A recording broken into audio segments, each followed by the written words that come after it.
Bon après-midi à vous, chers téléspectateurs de la Première TV. Voici votre deuxième édition et on vous parle des enfants du Congo qui reprennent leur terre au prix du sang.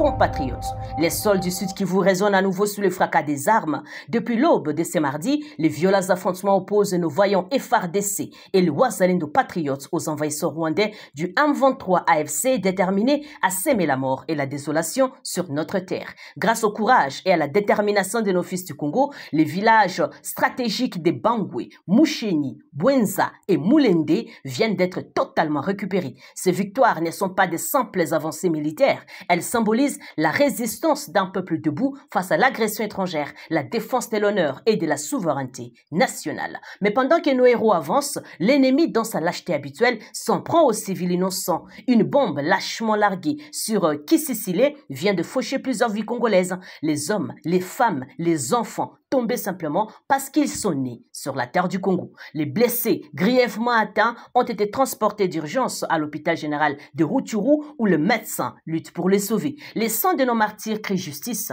Le peuple congolais ne reculera pas. Chaque village libéré est une promesse tenue. Chaque victoire est une prière exaucée. La lutte continue à Kainga où les combats font rage en ce moment même. Nos forces avancent, portées par la flamme de la patrie et la colère d'un peuple qui refuse de plier. Debout, peuple congolais, soutenons nos FARDC et nos Wazalendo. C'est le seul que nous avons. La terre du Sud qui vous sera libre, coûte que coûte. En mémoire, chers compatriotes. Non, il y a des cadavres à l'intérieur. C'est comme si même Allez, attention, à l'intérieur, il y a des cadavres dans la cabine. Il y a des cadavres dans la cabine, mais c'est monte aux opéras. Allez, la carte,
Sang versé sur notre terre nous rappelle à chaque nom la fragilité de la paix et la grandeur de notre devoir collectif.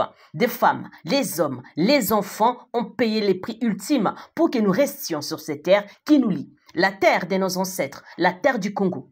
Leur mémoire nous interpelle. Elle commande dignité, justice et protection pour le vivant. Les patriotes tombés, à l'instar de Mamadou Ndala et tant d'autres, n'étaient pas des surhommes. Ils étaient les fils et filles du pays, animés par l'amour de la liberté et la volonté de défendre la dignité commune. Leur courage nous oblige, non pas à des cris réfléchis, mais à des actes concrets et justes.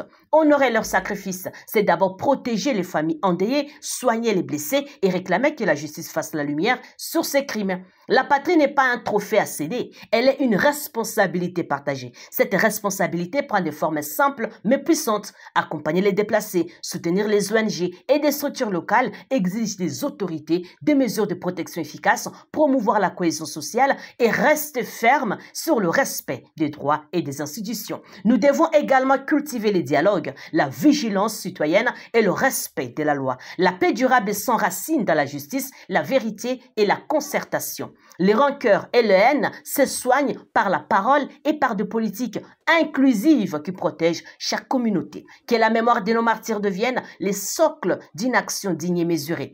Prêter secours, réclamer la sécurité, défendre la justice, unir les cœurs autour de la reconstruction. C'est ainsi que l'on transforme la douleur en force et que l'on construit un avenir où la terre du Congo redevient un havre de vie et de paix. Pour nos morts, pour nos enfants, pour la patrie, que nos actes soient à la hauteur de leur sacrifice. Pendant ces temps, chers compatriotes et frères africains, il est temps de dire la vérité sans peur ni hypocrisie.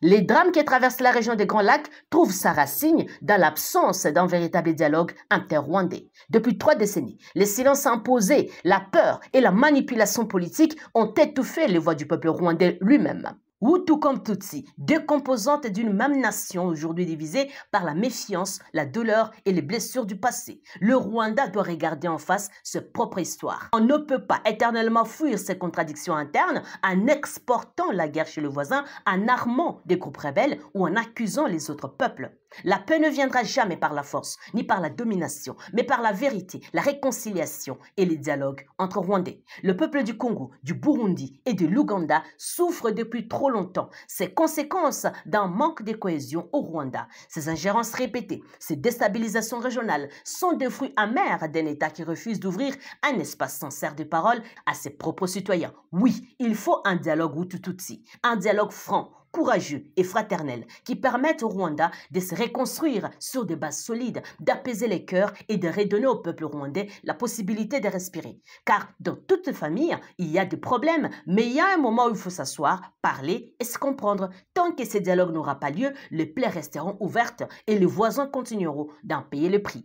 Les Congos ne demandent qu'une seule chose, la paix, la souveraineté et le respect mutuel entre nations sœurs. Le salut de l'Afrique centrale passera par la vérité et la réconciliation entre Rwandais eux-mêmes.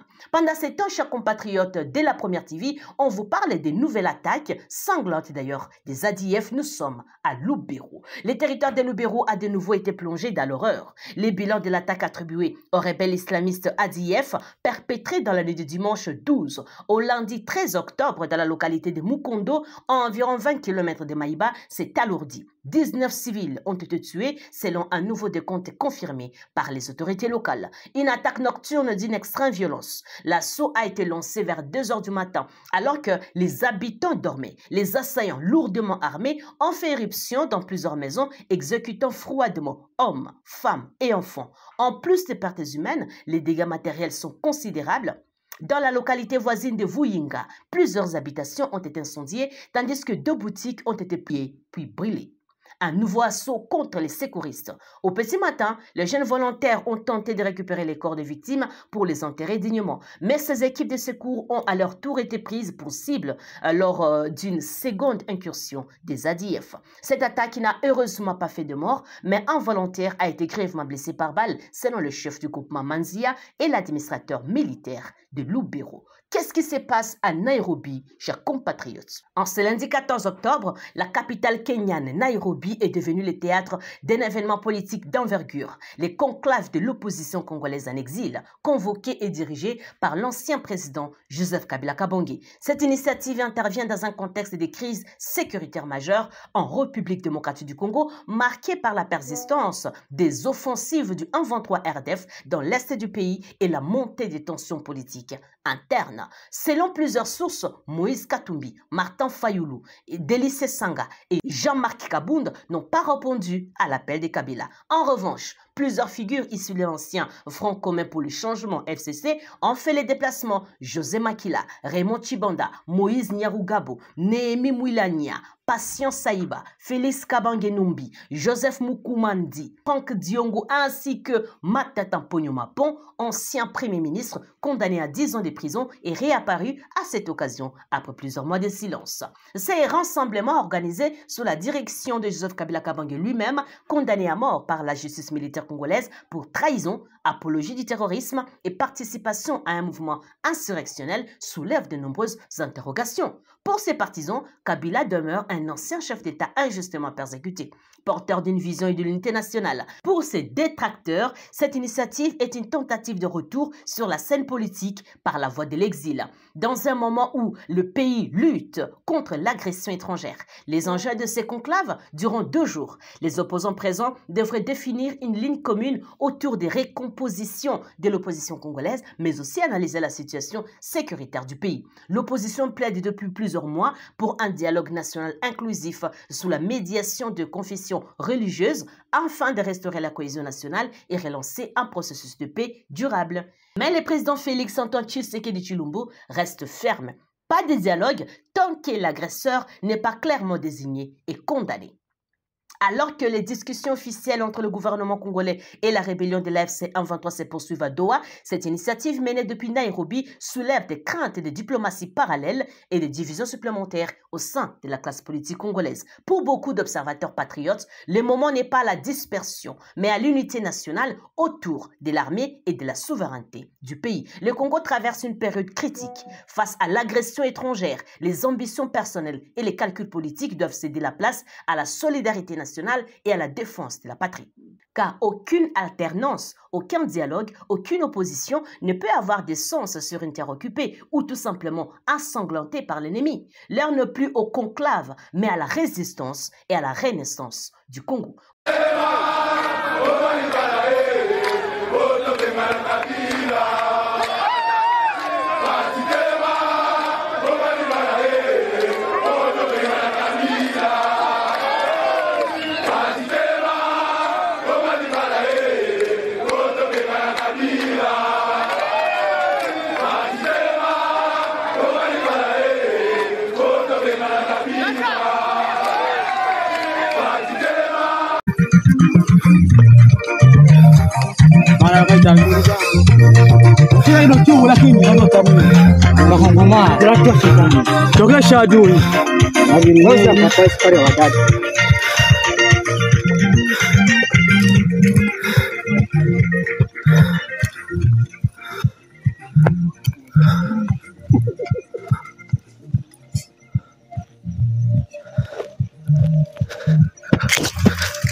We ni nani?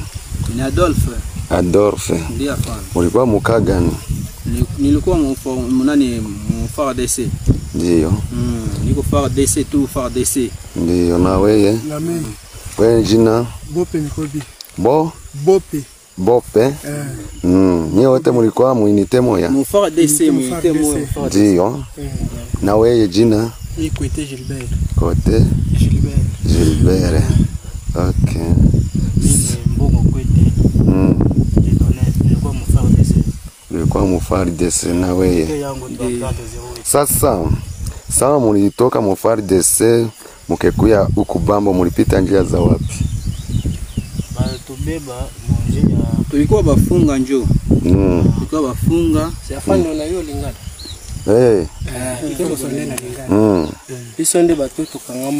Voilà, chers téléspectateurs, c'est par ici que s'achève notre deuxième édition. Merci à vous de nous avoir suivis. N'oubliez pas de vous abonner, s'il vous plaît, de laisser un commentaire et de partager l'émission parce qu'on se retrouve dans les heures qui suivent pour d'autres séries d'actualité. À la présentation, Saint Tichisenga. Au revoir.